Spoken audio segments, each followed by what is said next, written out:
Survivor Series, Royal Rumble, Elimination Chamber, the results of the matches, we're talking wins and losses, have been predictable. We have almost been 100% on everything. Cody Rhodes winning the Rumble, Rhea Ripley winning the Women's Rumble, Roman Reigns defending, the Bloodline winning, at War Games. I think the only thing that was kind of on the fence a little bit was the fact Austin Theory won the United States Championship back at Survivor Series. But, Royal Rumble and Elimination Chamber, I think we went 5 for 5 on both of those. I definitely was correct on Austin Theory. If the record shows, I think I called that one. So I think that was a 5-match card as well. So what you're saying is you're 15 for 15 in the last 3 premium live events, pay-per-views. Yeah, I mean, minus Elimination Chamber. Well, I mean, what were you? Minus Elimination Chamber. I think we picked Asuka, didn't we? No, I didn't pick Asuka. I picked Raquel. You picked Raquel. I do remember that, actually. You picked Raquel. Yeah, which was a thing that could happen, And I was disappointed. I didn't think Natalya had that great of a showing. But I mean, I think I picked Asuka. I mean, I said it was going to be Asuka or Liv Morgan. You said Liv Morgan.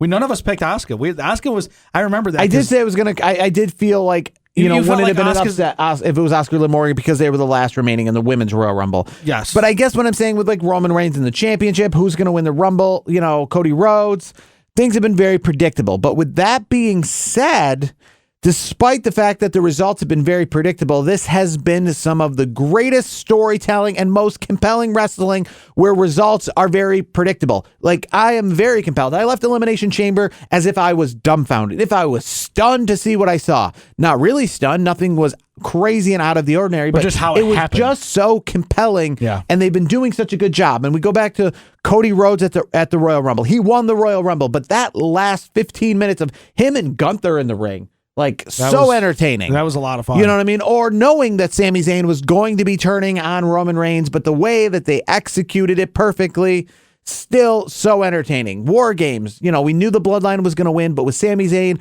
having to do, kick, Kevin Owens with the low blow at the last second, and what will he or won't he? So compelling. So, with that being said, this has been, like I said, some of the most compelling storytelling of very predictable results. Yeah, and I have to get your first-hand perspective of Sami Zayn versus Roman Reigns because I was watching it at home. I know you were there, obviously. And watching it at home, that place, it was so electric on the television. I mean, did you feel the electricity being there in person? I got to hear this. Yeah, I mean, no, it was and it definitely contributed to the fact that it's an arena versus an open stadium, but definitely one of the loudest pops I have ever heard going to a wrestling show. Now, I've only gone to WrestleManias and Royal Rumbles and stuff as of like the last 10 years or so I can't compare anything to Attitude Era or early 2000s. But in the pay-per-views that I've been going to, the WrestleManias I've been going to, I would say the Hardys obviously was very loud. But other than that, this was up there. As for not a SummerSlam or WrestleMania or Royal Rumble, and this was up there. So not one of your top, your main core 4 pay-per-views. Brock Lesnar and Becky Lynch at that SummerSlam 2001, that was pretty loud. But I want to say the best part is this was like sustained. This was like you knew it was coming. This wasn't a surprise. No. This was like as soon as the music hit, you could people were like waiting for that song to hit so that they could go at it. And it even added to Roman Reigns, some of the loudest boos I have ever heard. Yeah, and for Roman Reigns. And Sami Zayn brought back the OG, the original music, so that was cool. He's done with the that weird one that he's had for a while. I like the OG Sami Zayn music. I'm glad that's back. And I mean, it was a great match. I mean, I love the fact that Roman Reigns throughout the match was kind of like taunting his, Sammy's wife and family, like kind of giving her a wink and all that stuff. And I messaged you because, again, this was one of those results where we kind of predicted what was going to happen, but at the same time, they did it in a way where as I'm watching it, I'm going, maybe they pulled an audible on me. Maybe he is going over. Maybe something's going down here that I'm not 100% predicting. And one of the things was while being in the audience, I saw a group of people, and I'm not it looked like people who go on a tour of an arena. Like you buy that tour tickets and they take you all around, take you through the locker room and all that stuff. It looked like that kind of group. It wasn't, your typical wrestling fans and wrestling shirts. It was like 50-year-old, middle-aged people who you wouldn't typically run into at wrestling shows. And it was like 20 or 30 of them that all of a sudden were being walked down the aisle and brought into an area around the floor level, not around ringside, around the cameras, but like in one of the tunnel lockers area, you know what I mean? Kind of waiting in the wings, like, because there weren't seats for them. So they were kind of like, how do we push them off to the side? But there was like 20 or 30 of them. And it made me believe that this is Sammy's family and that they were like waiting in the wings to do like what we saw at like Canadian Stampede 97 when all the Harts jumped in the ring at that Calgary event in 97. Early Natalia Hart. You can see her, a young 10-year-old Natalia Hart jumping in the ring with the Hart family in that pay-per-view. Or like Kurt Angle when he won in Pittsburgh, where his whole family jumped in the ring. I was like, wait, are they going to have something where that happens? And apparently not. I still believe it's probably Sami Zayn's family, or relations just kind of maybe waiting in the wings to go backstage with him when it was over. I mean, you definitely saw his wife. I think I saw his son. Yeah, and I think they put those guys propping them up by ringside to be a part of the show. But this, like, we're people who were not necessarily, the on-camera family. This was like dads and uncles and brothers way off camera to not be a part of that intricate area. They said on the broadcast too, because I think Roman kind of taunted Sammy's father, I believe, and I think the commentary team made note of that. Like when they were, because if I remember correctly from watching the show, it was when you come down the ramp, like and like when the camera's facing the wrestler, they were like off to the left hand side in that little corner pocket when you're coming like the ramp and then the ring's right there. I believe that's where Sammy's dad was there. I mean, it looked just like, that was definitely Sammy's dad because they looked similar, similar features. And like Roman like looked at him and kind of like, kind of gave him a little bit of that business. And, I will tell you, just watching it and you can hear on the television, you could hear that, you could hear Roman Reigns kind of talking to Sammy's wife and Sammy's wife talking back. It was, that's the stuff. I love seeing that stuff. You don't see it often, enough. It was so personal. Like the stars aligned where they got this huge match in the challenger's hometown. It was, man, I was on the edge of my seat. There were so many near falls. I was like, oh my God, Sammy. It was like 1, 2, and like just before the referee's hand hit the mat for 3, Roman pops his shoulder up. I'm like, whoa. And that is one thing, and I was talking about throughout the show, and that's one of those other things, if you want to add to the list of things which make you believe that wrestling is scripted, and that is, if you watch wrestling and it was presented the same way, and the referees were really doing their job, there would be at least a few occasions where they call 2, but they still hit the mat for 3. It's the same as, it's the same. That kind of happened at the pay-per-view this past weekend. I don't know if you saw the clip where in the tag team match, Edge and Beth Phoenix versus Rhea Ripley and Finn Balor.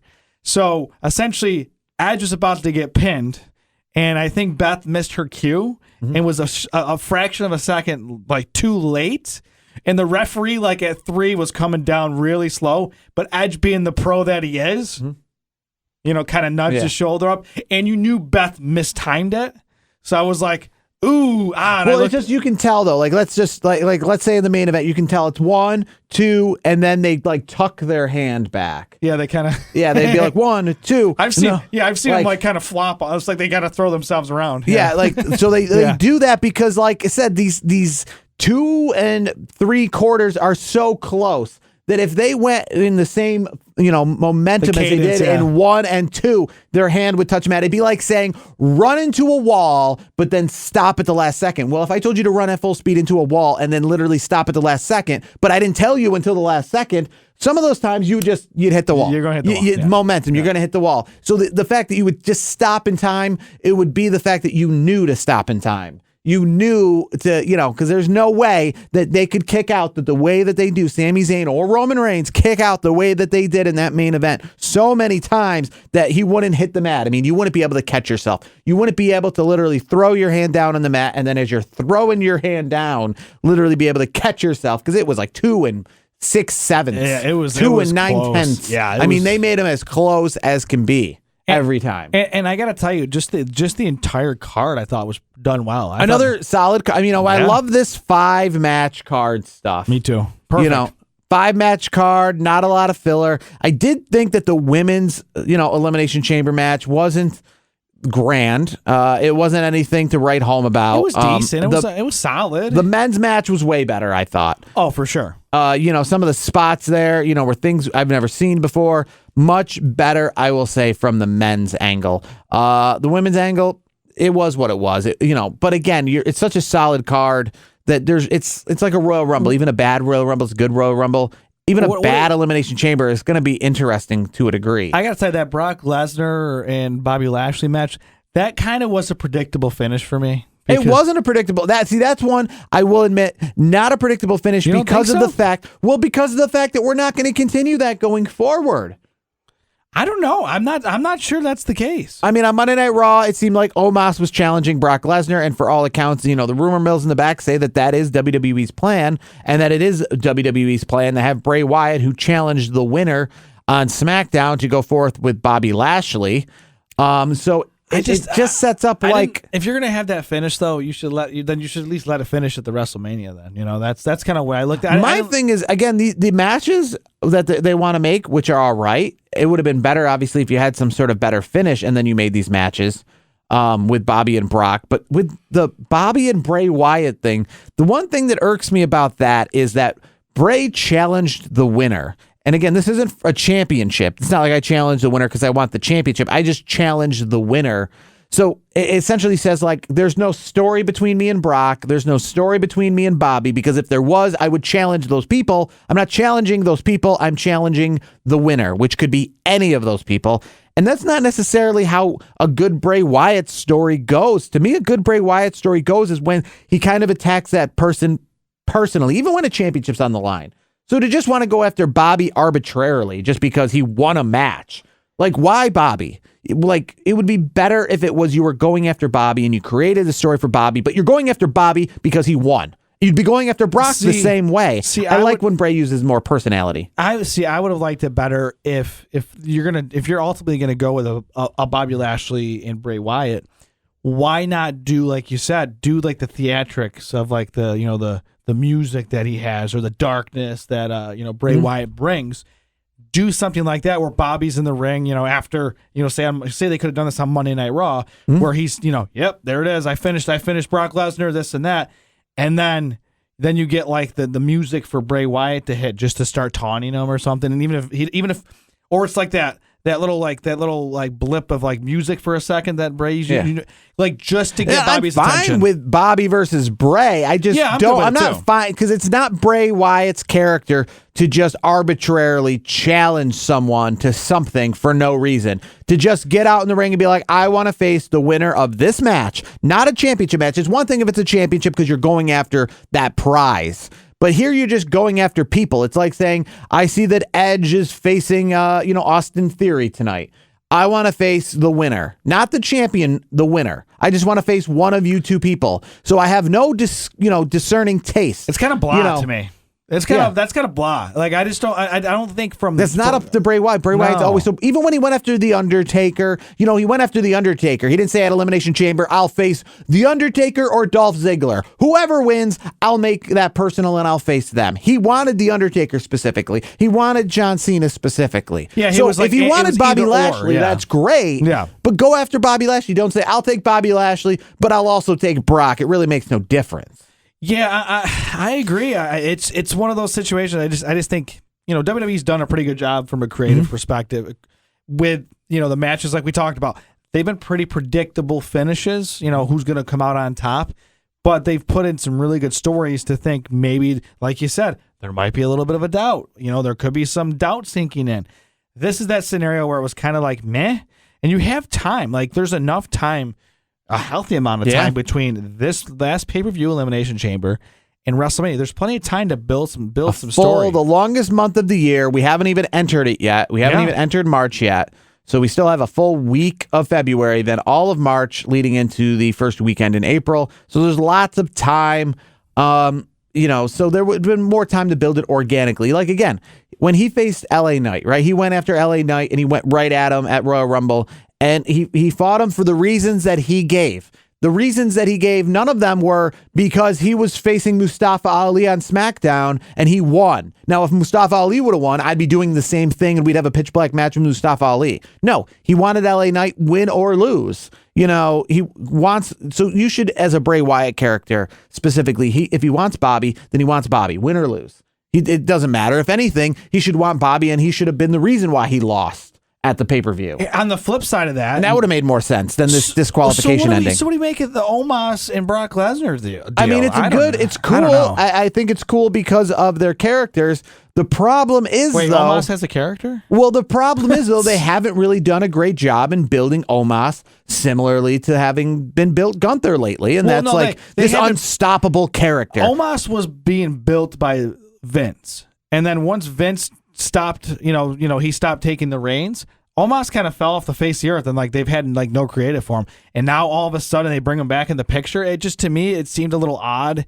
Like if the plan has been for at least a little bit where it's Omos versus Lesnar at WrestleMania, we already know what we're getting with the Beast. Omos should have been going on a 2-month span of dominating everybody in his path. Nobody even gets a pinfall on him. You know what I mean? Like nobody gets a 2 since count. Survivor Series, Omos should just be coming out on Raw, getting a quick win, dominating somebody, and then squash after squash. And when he's squashed everybody that's been in his path, then he challenges Brock, and then there you go. Okay, it's Beast versus Beast. There's the build. But we get that they want Omos to be a beast, but they just haven't.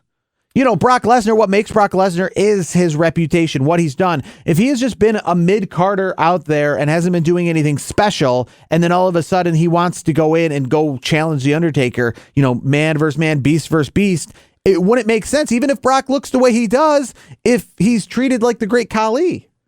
Yeah, he's literally the great Khali at this point. I mean, the only thing that to me intrigues me is just the physicality of what Brock Lesnar is going to do to him. Mm-hmm. And it works out really good because Omos doesn't give you long matches and Brock's not going to give you a long match. No. So you're not wasting, you're putting 2 people in one match that's going to go 5 minutes. You looking forward to the F5 Omos? I mean, that'd be sick. It'll be cool. And I'm not even against, and I don't believe that Brock, the way that he's been lately, he's not, above, I don't think, putting someone over on him. He has, obviously, Roman Reigns for like a year straight. Well, he's obviously put Bobby over here. Yeah. I mean, money talks. So. Well, and the thing is, too, not only money talks to Brock, we obviously know that, but the big thing is about Lesnar is if he likes you, if he takes a liking to you, he's more than likely going to do business. Like, I remember there was that story that came out in the last few years where he strictly said, I don't want to wrestle Jinder Mahal. Mm-hmm. So, Brock has his people that he will do business with or somebody he's developing a storyline with, and he'll put that other person over. I don't know if Omos is there yet. Maybe they're boys. Maybe I don't know. We don't know what's going on backstage. I'd be interested to see going forward, and not currently right now, right? But maybe SummerSlam, Brock Lesnar, Braun Breaker. I would be on for that. Because they're similarly again, built. That's what he's doing right now in NXT. He's tearing through everybody. He just beat Jinder Mahal this past week on NXT to retain the championship. So he's tearing through everybody, and that would set up that I've teared through everybody. Now I want to face you. Beast versus beast, man. Brawling brute. Haas versus Haas kind of thing. Omos would be two freaking bulls is what it is. Omos would be interesting if he had been presented. But again, we talked about there's a lot of time to build up Bobby and Bray. There's not a lot of time to all of a sudden make Omos, because you gotta make him a beast before you tell me why you're making him a beast. You can't say I'm going after the championship and then prove yourself. It's similar to like any sports, right? I can't say I want to play for the Super Bowl and then show myself. I got to show myself to earn that spot. You got to show yourself to earn why you deserve to be with Brock, not challenge Brock and then show yourself. And that's why I don't think Brock's going to put him over. Because Brock, to me, is all about respect. And if you've earned his, guess what? He'll put you over. Obviously, there's enough healthy respect between him and Bobby Lashley where he's done a lot of good business and made Bobby look like $1 million freaking dollars. I mean, and no matter what, that finish where Bobby had the Hurt Lock on and Brock had to low blow to get out of it, that just shows you the type of maneuver that is. And that put not only Bobby Lashley over, but that put the Hurt Lock over as a whole. One kind of gripe that I had following the Elimination Chamber during the press conference, and I will say, one, Austin Theory. He did a great job. He's not the gripe. Austin Theory did exactly what you should do at one of those press conferences. He stayed in character. He was great. He added to his character. He was talking about somebody talking to, about what about John Cena? What about future challengers? And he's like, what about me? I'm the now. That's all that matters. That was great. He stayed in character. On the flip side, Sami Zayn. Here's my issue. Again, and I've said this before, I'm all about these behind-the-scenes documentaries, these all-access things, WWE 24 behind-the-scenes WrestleMania, but they don't put them out 5 minutes after WrestleMania is over with. I don't want to see the blueprints before the house has even been built. Give me 6 months, right? So I say that because Sami Zayn, he came out after this press conference, and, it was all, hurrah, hurrah, Sami Zayn. What a night. Congratulations. You did such a good job. And all I could think about is if, we just went backwards, right? And this past year, there was a Super Bowl, I think, at the Eagles and the Kansas City Chiefs. Could you imagine the press conference being the Philadelphia Eagles up there on the press, on press row, and everybody just clapping it up and the Eagles waving and go, wow, what a night. What a night. It was everything. When we earned our spot in the Super Bowl, I couldn't imagine how great this would be. Driving up to the stadium today, I was thinking as a boy how great this would be, and it exceeded my expectations. Next question. Yeah, I'm still in shock. It was such a wonderful time. Next question. I can't wait to come back. But all of this, oh yeah, we're the losers here. You lost. We're the losers here. We lost. Okay? And that's essentially with Sami Zayn. You're interviewing him as if he just won.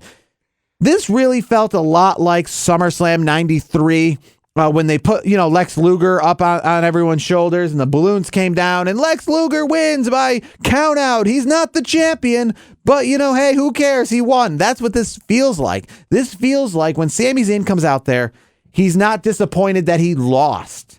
He's fine and celebrating. And I understand in real life that makes sense. But again, we're continuing stories here. And I even understand that you're not continuing a story where he's going to be real hurt that he lost because he's going to be moving on and, facing other members of the bloodline, it looks like. I feel like we're just taking a very long way to get to Kevin Owens and Sami Zayn teaming up to face the Usos. I don't see it.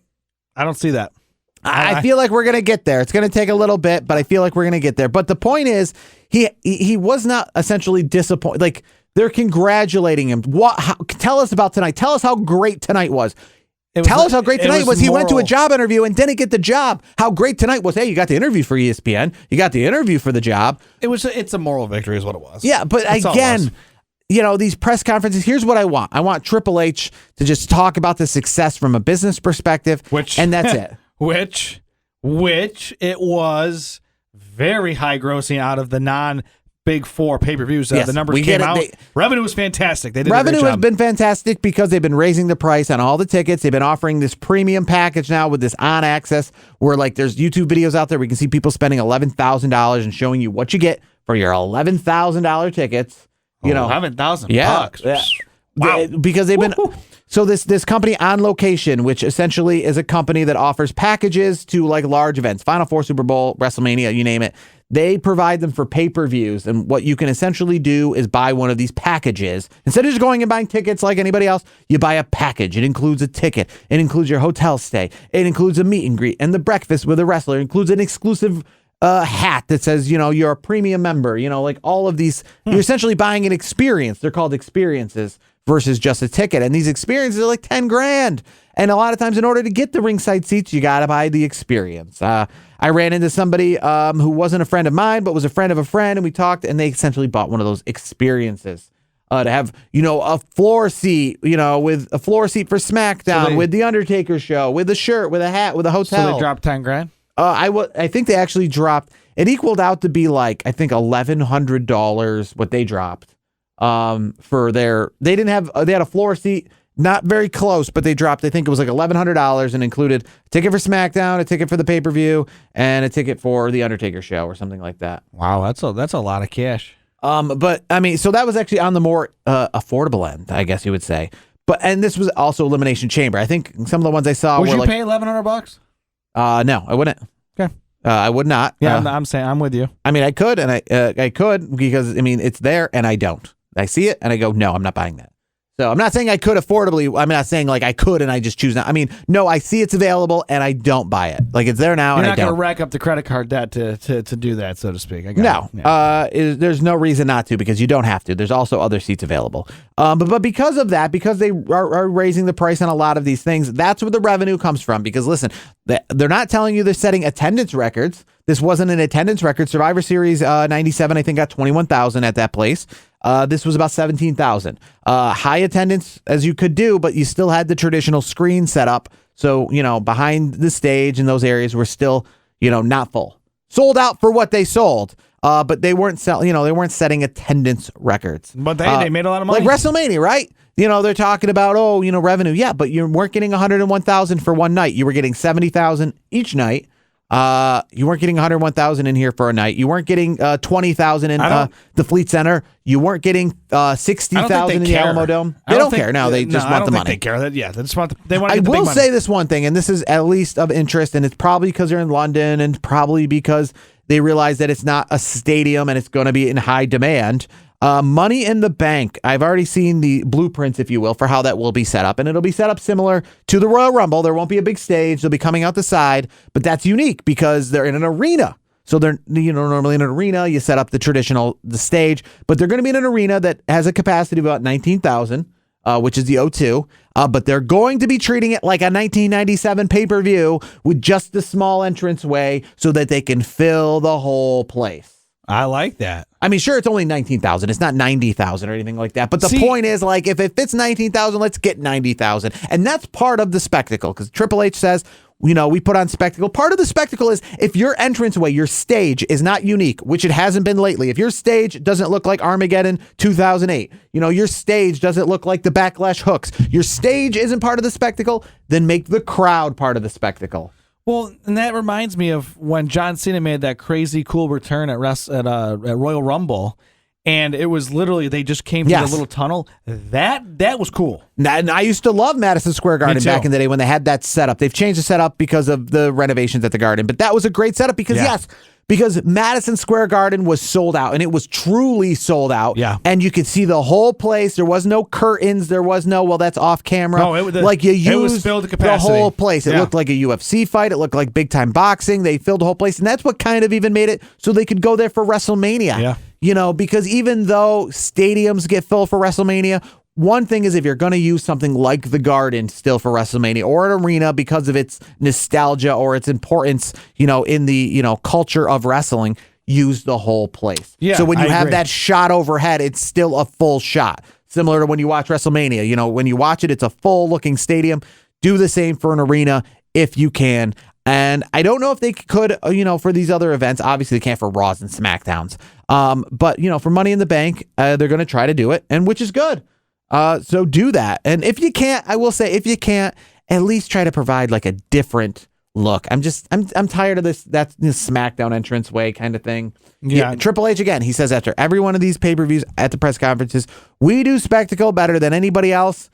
Do you though? At least, I understand, the stories have been great lately, but the pay-per-views have not been presented. Yeah, the aesthetics are a little meh. Yeah, spectacle is spectacle. WrestleMania, you're not falling short on at WrestleMania. Nobody's saying anything bad about WrestleMania. You got your unique logo, so I know which WrestleMania is which. You got your unique stages. Just bring back the hooks like Backlash. Yeah, that would be great, and that way that they could truly, say we do spectacle. Because if you're seeing the Elimination Chamber or Backlash or one of these, we have this unique, individualized set. Who doesn't like those like Attitude Era or even like early 2000s era pay-per-view sets? Like those were sick.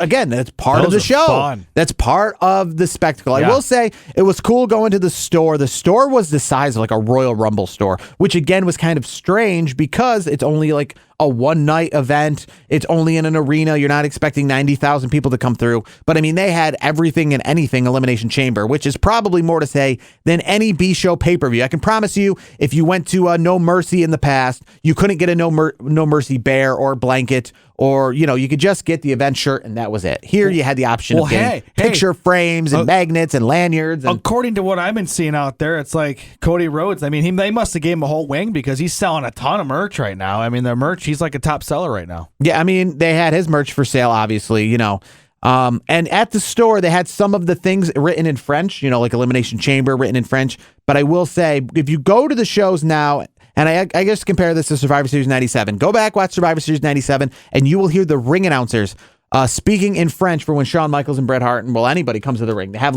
this, remember they had the French announce team. Yeah. So they have those guys kind of in the ring presenting the PA kind of thing and doing the public address. If you went to Elimination Chamber, it was weird because obviously, a lot of French in Montreal, but when you walk in that door, it's like being in anywhere in America. It's the homogenized WWE. Now, they're not speaking English and French. Obviously, they don't do any anthems during WWE shows, so it's straight to English. Did you hear a lot of French being talked amongst the crowd? No. I mean, individually, you hear it throughout the city. People speak French, very much throughout the city. But I will say, any of the chants that were getting started or anything like that, no, everything was in English, the chants, those kinds of things. And again, all the things that, Elimination Chamber and all the boards and all the signs and all the merch, English. I will tell you, when I was watching SmackDown and then also the Elimination Chamber, it took me a second because I was like I'm so used to hearing Sammy, it was more like Sami. When I'm when I heard it when I heard the Montreal, the Montreal crowd, it was like Sami. And I was for a second, it took me a second. I'm like, oh, that's okay. It's just the. I still feel like it's I will say Montreal. It depends. For the most part, it's very French. They speak French just like they would in Paris. But they can speak English pretty well without accent. Now, if you go into some rural areas of Quebec, it is different. But within the city of Montreal, if you're going out to eat or you're doing that kind of stuff, they speak French, but they speak English a lot of times without an accent. Like I said, doesn't count for the rural areas, just like France, I think. I think if you are in Paris, I will say Pretty probably English. in Paris, when they speak English, it might have an accent. Like when I go to Quebec City, when they speak English, it's more of a difficult thing. They do it, but they struggle and they have the accent.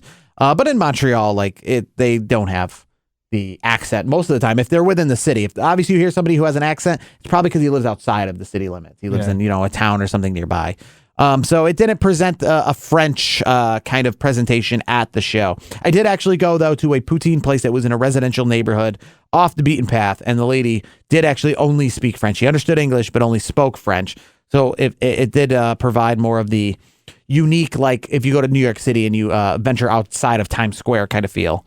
Where you go to these little areas where it's the Chinatown kind of a thing. Yeah, so you go to the neighborhoods, you go to where people live and stuff like that. Where the dialect is not English. Final takeaway here, on Monday Night Raw, we'll talk about Lita making her return, teaming up with Bayley, and they're going to challenge for the tag belts this next week. And I kind of posed this question on our Twitter, and I'll pose it to you. Do you think they're challenging for the tag belts now so that they essentially can do the Goldberg thing where they go into WrestleMania with the belts? That's when the contract ends. They lose the belts, and Lita goes back away again because she doesn't want to be a Monday Night Raw fixture. She just wants to be here for the show. Yeah, I think it's just to put the straps on and then. Yeah, like the Goldberg. Yeah. I'll win at Elimination Chamber so I can lose it at Mania, and then obviously when the house show circuit comes, I take back off again because I'm not doing that. I'm not wrestling at Backlash. I'm not wrestling at TLC. I'm not wrestling. I just want to be a part of Mania. I'm not going to wrestle at a random night in Syracuse, New York. Yeah, I just want to be a part of Mania. So Lita's coming back to do a run. Essentially, she's going to win it on Raw so that she can go into Mania with the belts, and then they can lose at Mania, and then Lita can go back into retirement. Yeah, that's pretty much where I'm thinking too.